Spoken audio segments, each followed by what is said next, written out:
بسم اللہ الرحمن الرحیم۔ السلام علیکم شاہ صاحب، آج میں آپ سے کچھ سوالات ڈسکس کرنا چاہتا ہوں۔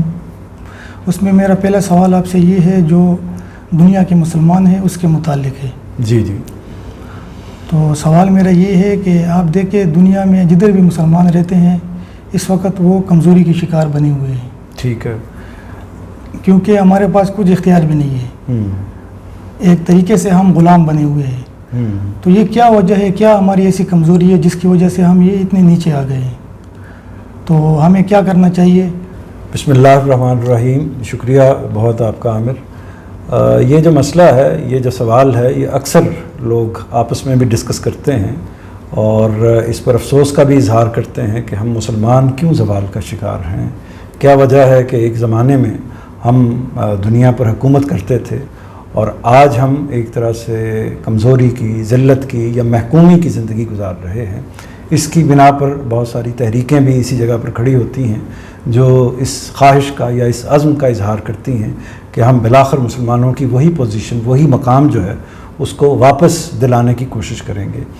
لیکن اس میں جو آپ نے اس کی وجہ، اس کی ریزنز یا اس کے اسباب کی بات کی ہے، تو اس کو وہ بے شمار ہو سکتے ہیں، لیکن اس کو ضرور دیکھ لینا چاہیے۔ پہلی بات تو یہ سمجھ لیجئے کہ یہ جو آپ نے لفظ مسلمان بولا ہے، یہ اللہ تعالیٰ جب دنیا کا معاملہ چلاتے ہیں، جب اللہ تعالیٰ دنیا کے معاملات کو جن قوانین پر، جن سسٹمز پر، جن طریقوں پر چلاتے ہیں، تو ان میں اصلاً اگر حقیقت کے لحاظ سے دیکھا جائے تو ان میں اصلاً مسلمان یا غیر مسلم ہونا میٹر نہیں کرتا۔ اصل میں یہ چیز بنیادی نہیں ہوتی، بلکہ یہ ہوتا ہے، یعنی آپ اس کو ایسے سمجھ لیجئے کہ اگر ایک عیسائی ہے، ایک مسلمان ہے، ایک ہندو ہے، 3 افراد ہیں، 3 افراد میں سے ایک بندہ اچھا کھانا کھاتا ہے، اچھی ایکسرسائز کرتا ہے، باقی زندگی کے معاملات کو اچھے طریقے سے انجام دیتا ہے، تو وہ ہندو ہے یا عیسائی ہے یا مسلمان ہے، اس کی صحت بہتر ہوگی۔ اور جو ان چیزوں کا لحاظ نہیں کرتا، حفظان صحت کے اصولوں کا خیال نہیں کرتا، اپنی خوراک کا اور اپنی باقی چیزوں کا لحاظ نہیں کرتا، تو وہ بیماریوں کا شکار ہوگا۔ تو اس کا تعلق کیا، اس کا مطلب کیا ہوا؟ اس کا مطلب یہ ہوا کہ اللہ تعالیٰ نے انسان کی ذاتی وجود کے حوالے سے یہ فیصلہ نہیں کیا ہوا کہ مسلمان چونکہ اس کا عقیدہ اسلام کا ہے تو وہ غلط طریقہ اختیار کرے گا، ٹھیک طریقہ اختیار کرے گا، جو کچھ بھی کرے گا اس کو بہرحال ترقی ہی ترقی دینی ہے، اس کو زندہ ہی رہنا ہے۔ تو یہ بات سمجھ لیجئے کہ اس طرح کی چیزوں کا دنیا کے اندر زندہ رہنے کا، دنیا کے اندر اپنے آپ کو آگے بڑھانے کا تعلق اللہ تعالیٰ نے دین کے ساتھ نہیں رکھا ہوا۔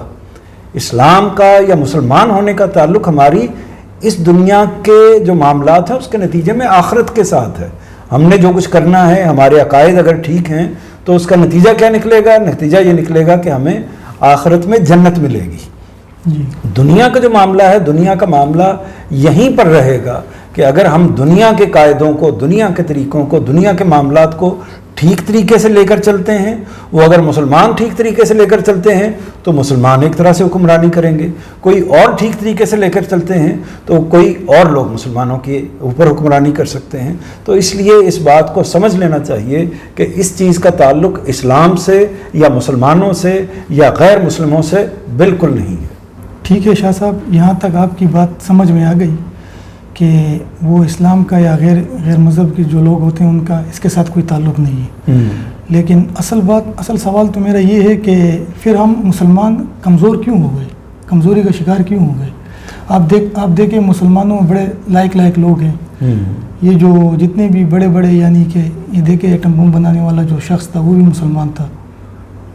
تو اس طرح بڑے ہمارے اندر، مسلمانوں کے اندر ایسے لوگ ہیں، لیکن پھر بھی ہم شکار بنے ہوئے ہیں، کمزوری کا شکار بنے ہوئے ہیں۔ یہ کچھ چیزوں کی اصلاح کر لی جائے پہلے تو، کہ یہ جو ہے ہمارے ہاں جو مشکلات ہیں یا مسائل پیدا ہوئے ہیں، وہ مسئلے کیوں پیدا ہوئے ہیں، اور زیادہ تر مسلمانوں کے اندر، یعنی مسلمانوں کی جو مختلف سلطنتیں ہیں، پہلے تو مسلمان ایک طرح سے ایک یونٹی میں تھے، آج سے 500-700 سال پہلے مسلمان ایک پوری حکومت کی صورت میں، ایک پوری ریاست کی صورت میں، جس کے مختلف صوبے تھے، یعنی ایک پوری سلطنت تھی مسلمانوں کی، اس صورت میں موجود تھے۔ لیکن اب پھر وہ مختلف ریاستوں میں، مختلف ملکوں میں، مختلف علاقوں میں تقسیم ہو گئے ہیں. تو یہ لیکن تقسیم ہونا اصل ایشو نہیں ہے. اصل ایشو یہ ہے کہ جو دنیا کے اندر رہنے کے اصول ہیں وہ کیا ہم نے اختیار کیے ہیں. میں اس کو ایک مثال سے سمجھاتا ہوں اور آپ کہ مثلا اگر ایک فوج نے دوسری فوج کے ساتھ جنگ لڑنی ہے، جنگ لڑنے کے لیے میرے پاس اگر تلوار ہے اور آپ کے پاس اگر بندوق ہے تو آج کے زمانے میں فتح کس کی ہوگی؟ جس کے پاس بندوق ہے. تو اگر میں آپ کی بندوق سے بہتر بندوق نہیں بناؤں گا تو میں آپ پر فتح حاصل نہیں کر سکوں گا. تو اس لیے یہ جو چیز ہے، یہ جو ترقی ہے سائنس اور ٹیکنالوجی کی، اس میں ایک زمانے میں جب سائنس اور ٹیکنالوجی جس نوعیت کی تھی اس میں مثال کے طور پر مسلمانوں کا جو بحری بیڑا تھا وہ عظیم الشان تھا. اسی طرح مسلمانوں کی فوج بھی عظیم الشان ہوتی تھی، مسلمانوں کے پاس علم کے خزانے بھی عظیم تھے، بڑے بڑے سائنسدان ان کے اندر پیدا ہوتے تھے. تو یہ چیزیں جب ہم نے چھوڑ دیں، جب ہم نے علم کو چھوڑ دیا، جب ہم نے سائنس اور ٹیکنالوجی کو چھوڑ دیا، جب ہم نے دنیا میں ترقی کے جتنے بھی معاملات ہیں ان کو آگے بڑھانے کو چھوڑ دیا، تو نتیجہ کیا نکلا ہے؟ نتیجہ یہ نکلا ہے کہ جو قومیں ان چیزوں کو اچیو کریں گی، ان چیزوں کو حاصل کریں گی، وہ قومیں ہم سے آگے بڑھ جائیں گی. اب ہمارے پاس اگر تلوار ہے، دوسرے کے پاس بندوق ہے، تو یہ سمجھنا چاہیے کہ ہم اس کا مقابلہ نہیں کر سکتے. میرے پاس اگر سائیکل ہے، آپ کے پاس اگر گاڑی ہے تو آپ آگے جائیں گے.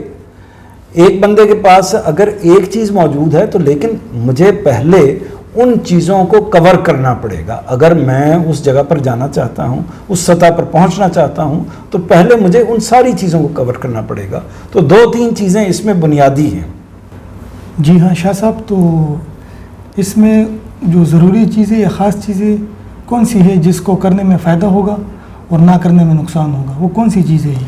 مثال کے طور پر جیسے کہ میں نے ابھی آپ کے سامنے ذکر کیا کہ سائنس اور ٹیکنالوجی کا علم جو ہے موجودہ زمانے میں پہلی چیز جو ہے وہ آپ کے پاس علم کی طاقت ہونی چاہیے. علم اس وقت سائنس کی جو طاقت ہے وہ دنیا پر حکومت کر رہی ہے. وہ اگر ہمارے پاس موجود نہیں ہے، اس کو اگر ہم استعمال نہیں کر رہے، ہم محتاج ہیں. ہمیں اگر چھوٹی سے چھوٹی چیز بھی لینی ہوتی ہے تو ہم خود ایجاد نہیں کر سکتے. ہر چیز جو ہے وہ ایجاد کی ہے. یہ کمپیوٹر، یہ جہاز، یہ گاڑی، یہ فریج، یہ اے سی، یہ لائٹ، یہ بجلی، یہ کس نے ایجاد کی ہے؟ یہ ہم نے تو ایجاد نہیں کی. ہمیں دوسروں سے اس کو حاصل کرنا پڑتا ہے. تو پہلا تو کام ہم کو یہ کرنا چاہیے، یا پہلا کام اگر ہم نے نہیں کیا تو اس کا یہ خمیازہ ہے، اس کا یہ نتیجہ ہے جو ہمیں بھگتنا پڑ رہا ہے. وہ یہ کہ ہم نے علم کے میدان میں، سائنس کے میدان میں، ہنر کے میدان میں، ٹیکنالوجی کے میدان میں اپنے آپ کو پیچھے رکھا ہے. تو ایک کام تو ہمیں یہ کرنا چاہیے. دوسرا مسئلہ یہ ہوا ہے کہ ہم نے اپنی جو معیشت ہے، معیشت یعنی جو اپنا روزگار زندگی ہے، اس میں اپنے معاملات کو ٹھیک نہیں رکھا. یعنی ہم کیوں غربت کا شکار ہو رہے ہیں؟ ہم کیوں، ہمارے پاس چلیے اگر سائنس اور ٹیکنالوجی نہیں ہے لیکن ہمارے پاس افرادی وسائل تو بہت موجود ہیں، تو ہمارے ملک کیوں غریب ہیں؟ کیوں زرخیزی ان میں نہیں ہے؟ تو اس کی وجہ مس مینجمنٹ ہے. یعنی اچھے طریقے سے لوگ کرپشن کرتے ہیں، مس مینجمنٹ کرتے ہیں. وہ وسائل لوگ محنت کرتے ہیں، محنت میں کوئی کمی نہیں ہے. پاکستان یا باقی جو مسلمان ممالک ہیں دنیا میں وہ رچ ممالک ہیں. زرخیزی کے اعتبار سے، معدنی وسائل کے اعتبار سے، تیل پاکستان جو مسلمان ملکوں میں جس قدر نکلتا ہے اور اس طرح کی چیزیں ہیں. تو یہ ساری چیزیں مل کر اگر ہم اپنی معیشت کو کنٹرول کر لیں، اپنے اکنامک سسٹم کو کنٹرول کر لیں، ہمیں دوسروں کے دروازے پر مانگنے کے لیے جانا نہ پڑے، ہماری حالت ابتر نہ ہو، ہم اپنا نوالے کا بندوبست خود کر سکتے ہوں، تو پھر دوسرا مسئلہ یہ ہے کہ ہمیں اپنی معیشت کو، اپنی جو اکنامک صورتحال ہے اس کو ٹھیک کرنا ہوگا. تو دوسری چیز. تیسری چیز جو میں سمجھتا ہوں وہ یہ ہے جس کو ہم کہتے ہیں پولیٹیکل اسٹیبلٹی، سیاسی استحکام. آپ یہ دیکھیے کہ دنیا کہاں سے کہاں جا رہی ہے. دنیا نے نظام بنا لیے، سسٹمز بنا لیے، سیاسی طور پر اپنے آپ کو بہتر لے کے گئے ہیں. اگر کہیں بادشاہت بھی ہے تو انہوں نے ڈیموکریٹک اور دیگر سسٹمز کو اچھے طریقے سے رکھا ہوا ہے. لیکن آپ دیکھیے کہ ہمارے ملکوں میں ابھی تک بادشاہت موجود ہے. کئی مسلمان ملکوں کے اندر بادشاہت ہے. بادشاہت کا مطلب یہ ہے کہ عام لوگوں کو حکومت میں شریک ہونے کا حق حاصل نہیں ہے.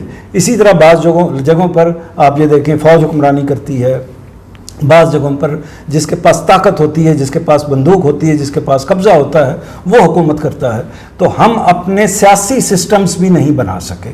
تو یہ 3 بنیادی چیزیں ہیں، نمبر 1 سائنس اور ٹیکنالوجی، علم و ہنر، اور نمبر 2 معیشت، ہماری اکنامک صورتحال، اور نمبر 3 سیاسی استحکام۔ ان تینوں کی وجہ سے پوری دنیا میں ہم جو ہیں وہ اس وقت محکوم بھی ہیں، کمزور بھی ہیں، کاسہ گدائی لے کر جگہ جگہ پھر رہے ہیں، اور ہمیں کوئی بھیگ دینے کے لیے بھی تیار نہیں ہے۔